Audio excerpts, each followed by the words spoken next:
Bonjour et bienvenue dans ce nouveau podcast. J'imagine que vous avez déjà entendu parler et vu pas mal de vidéos sur l'IA, l'intelligence artificielle concernant les artistes.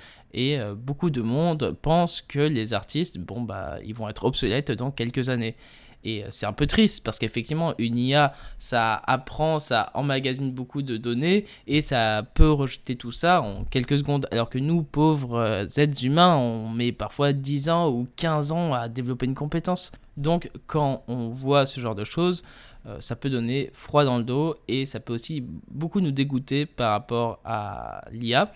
Mais aussi, on peut se dire qu'on est dépassé, obsolète et tout ce que vous... Mais la vraie question, c'est...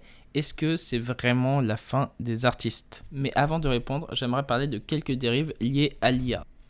La première dérive est le fait que maintenant, beaucoup de gens lambda, s'ils écrivent des livres, ils seront plus obligés de passer par un illustrateur, ils auront juste à aller sur un site d'IA et l'IA fera l'illustration avec précision selon les indications de l'auteur. Et donc, par répercussion, l'illustrateur aura moins de commandes de ce côté-là, ça c'est clair. Une deuxième dérive pourrait être le fait que beaucoup de personnes téléchargent massivement des images créées par l'IA et faire un beau feed Instagram, faire un beau feed TikTok ou faire des vidéos TikTok, YouTube, faire un beau site avec des belles images, etc. Et donc, les graphistes aussi seront dépassés vis-à-vis de ça. D'ailleurs, moi je me suis renseigné un peu sur ça et j'ai appris qu'il y avait aussi des personnes qui volaient des images de vrais illustrateurs et ils les mettaient dans l'IA pour faire des illustrations style cet illustrateur. Et ça m'a beaucoup perturbé parce que du coup, le droit d'auteur, comment ça fonctionnerait, etc. Et c'est perturbant parce qu'en fait, quand on poste une photo, une illustration ou une vidéo sur Internet, en fait, on n'a plus tellement de contrôle dessus. Du coup, on ne pourra pas tout tracer. Et ça va être catastrophique sur ça. Et là, ça va être compliqué de réguler ça. Du coup, ça, c'est aussi une dérive qui me fait assez peur, même plus peur que les autres. Il y aura aussi une quatrième dérive. Et cette dérive, ce sera plutôt sur l'éblouissement et le côté où on sera habitué à voir de belles images en permanence. Et donc, quand un illustrateur fera une belle illustration qu'il aura mis du temps à faire, ce sera un peu comme une pub sur Internet. On se dit, d'accord, c'est encore un gars de plus qui fait une belle image, quoi. Bon, je ne vais pas commencer à citer toutes les dérives parce que là, on en a pour 4 heures et en plus, je suis sûr qu'il y a des dérives. Je ne sais même pas encore comment ça va se manifester. Mais bon, bref, là, je faisais une petite liste. Mais c'était pour vous parler aussi du côté positif de l'IA parce que, ok, on est d'accord, ça fait peur à tout le monde, ça fascine tout le monde et en même temps, on se dit, voilà, on va être remplacé. Sauf que je ne suis pas d'accord du tout avec ce raisonnement. Je pense que grâce à l'IA, on devra... nous, humains, créer une communauté forte et soudée. Alors, effectivement, si tu n'as pas de communauté, tu pourras jamais battre les prix de l'IA parce qu'une IA, si tu payes que 5 € par mois pour avoir des images à gogo, toi, un illustrateur normal, il devrait facturer entre 50 et 200 € l'image. Et donc, tu pourras pas... tu seras bloqué entre le fait de oui, il faut vivre, du coup tu pourras rabaisser tes prix, mais même tes prix rabaissés, ils pourront jamais concurrencer l'IA. Du coup, dans tous les cas, le prix de l'image, un gars normal, il perdra face à l'IA quoi qu'il arrive. Même si l'IA a des prix imbattables, je pense pas du tout que ce soit la fin des artistes pour plusieurs raisons. Je vais découper ça en plusieurs points. J'aimerais vous donner quelques exemples du nombre de fois où on a dit ouais c'est la fin d'une ère et finalement ça n'a jamais été. Prenons l'exemple de la tablette graphique. La tablette graphique, en dessin, on disait maintenant qu'il y a la tablette graphique et en plus la tablette synthique, il n'y aura plus personne ou très peu de personnes qui continueront à dessiner sur papier. Et vraiment, la tablette synthique, c'est vraiment une belle tablette où tu peux directement dessiner sur la tablette. Et en fait, beaucoup de gens disaient que avec ça, ce serait carrément la fin du dessin traditionnel. Et finalement, pas du tout. Il y a tellement de gens qui dessinent encore traditionnellement. Et en fait, la tablette graphique, c'est plus une aide que vraiment un truc qui va remplacer le dessin traditionnel. Parce qu'il y a une grande différence quand tu dessines sur tablette graphique que dessiner à la main. Il y a des sensations totalement différentes. Et c'est pour ça que cet exemple-là, il illustre parfaitement bien le fait que je pense que l'IA sera une aide et je la vois pas du tout comme un remplacement total. Autre exemple similaire, lorsque le PDF commençait à prendre de l'ampleur, les gens disaient ouais, la vente de livres papier, ça va chuter, ça va être horrible, tout le monde va acheter en PDF, etc. Et finalement, le PDF n'a presque pas pris, hein. Honnêtement, il y a toujours plus de gens qui achètent des livres papier que de gens qui achètent des PDF. D'ailleurs, il y a une étude en France, je crois que c'est Ipsos qui avait fait ça, putain, faudrait que je retrouve l'étude, mais il disait que seulement 3% de Français lisaient sur Kindle. Enfin, voilà quoi. Du coup, le PDF, voilà, ça a encore du temps pour remplacer le livre papier, quoi. En 2021, les éditeurs ont fait des ventes records sur la vente de livres papier manga. Je crois que c'est plus 180% de ventes en plus entre 2020 et 2021. Enfin, c'est quelque chose de juste complètement hallucinant. Et ça prouve bien que le papier, par exemple, est encore d'actualité et que le numérique ne remplacera jamais le papier parce qu'il y a toujours ce côté où voilà, c'est un objet physique, un bel objet et on a envie de le toucher. Le numérique, c'est sympa, mais c'est quand même immatériel et l'homme a besoin quand même de posséder des choses. Mais effectivement, l'IA va remplacer beaucoup de métiers, mais c'est souvent des métiers pénibles et fatigants. Alors oui, je pense que l'IA va aussi remplacer d'autres métiers et va prendre aussi des parts de marché de certains métiers. Du coup, effectivement, il faudra se renouveler d'une nouvelle manière.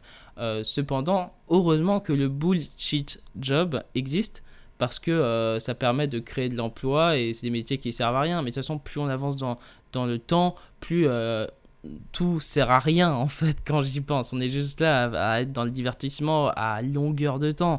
On est d'accord. Du coup, bon, je pense que l'homme est fait pour ne rien faire en fait quand j'y pense. Enfin, rien faire. Enfin, que ce qu'il aime, on est d'accord, hein.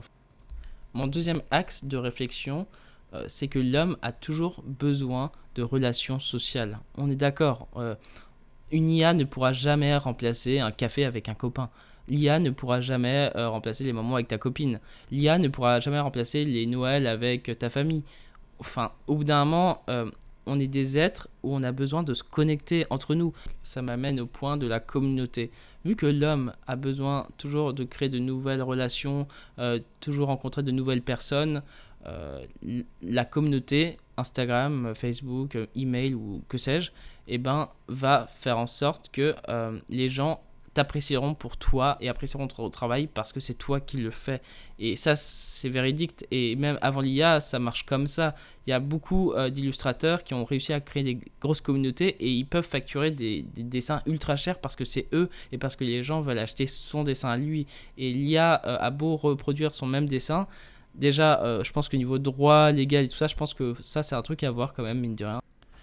Mais bref, là où je veux en venir, c'est que si on crée une belle communauté soudée qui apprécie ton travail, bah on manquera jamais de travail. On continuera toujours à faire nos œuvres, on continuera toujours à produire, à proposer des livres, des BD, des mangas, des musiques, etc.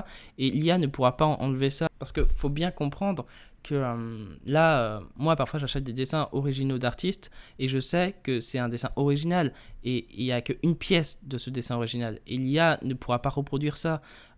L'artiste, dans tous les cas, quand il est apprécié, bah, il est apprécié, dans le sens où les gens continueront à le suivre, à acheter ses BD, à lire ses nouvelles ou que sais-je. D'ailleurs, moi je me rends compte, ça fait depuis tellement longtemps que par exemple, il y a un artiste que j'aime énormément, c'est Martin Abel, qui m'a énormément inspiré, et ça fait je sais pas, 10 ans, ouais, 10 ans facile que je suis toujours tout ce qu'il fait. J'ai acheté tous ses livres, je suis trop fan. J'ai acheté 2 dessins originaux alors que je gagnais pas bien ma vie à ce moment-là. Et parce que j'étais trop fan de ce qu'il faisait à l'époque. Bon, là, je commence à découvrir de nouveaux artistes, mais ce que je veux dire, c'est que je suis toujours ce qu'il fait, ses actualités. Et c'est là où je veux en venir. C'est que il y a d'autres manières de vendre, de créer et de proposer des nouveaux produits, de nouveaux services. Et l'IA, pour moi, faut pas paniquer à ce point. Il y aura de la législation qui va être derrière. Enfin, je pense que tout va bien s'emboîter. Et je pense qu'il y a une peur parce que les gens ne connaissent pas trop, et ils anticipent beaucoup de choses. Mais effectivement, pour un mec lambda qui n'a aucune communauté et qui est là juste comme ça à proposer ses dessins aux éditeurs comme ça, effectivement, l'éditeur va dire non mais je vais acheter un dessin de l'IA, enfin pourquoi je viendrais dépenser 200 balles alors que je peux acheter une illustration à 5 € par l'IA. Effectivement, enfin, dans tous les cas, on verra ce qui se passe parce qu'honnêtement, là, on sait trop rien. Là, tout le monde est en train de faire ses suppositions sur qu'est-ce qui va se passer. La vérité, c'est que personne ne sait vraiment. On estime, selon nos connaissances, qu'il va se passer ci ou ça, mais on verra bien. D'ailleurs, ça me fait penser à une pub du CIC, génial la pub, où c'est un gars où sa télé ne marche plus, et il essaye d'appeler quelqu'un, et en fait, personne ne répond, c'est une IA qui dit taper 1, taper 2, et lui, il est là en train de dire, mais putain, je veux un humain au téléphone, les gars, et du coup, il est paniqué. Il a aussi, à un moment, il a un problème avec sa banque, et du coup, il essaye d'appeler sa banque, mais vu que sa banque est en ligne, bah, il capte pas. En fait, son problème, il est pas dans la FAQ. Du coup, il commence à un peu paniquer. Il dit, je veux parler à un humain, les gars.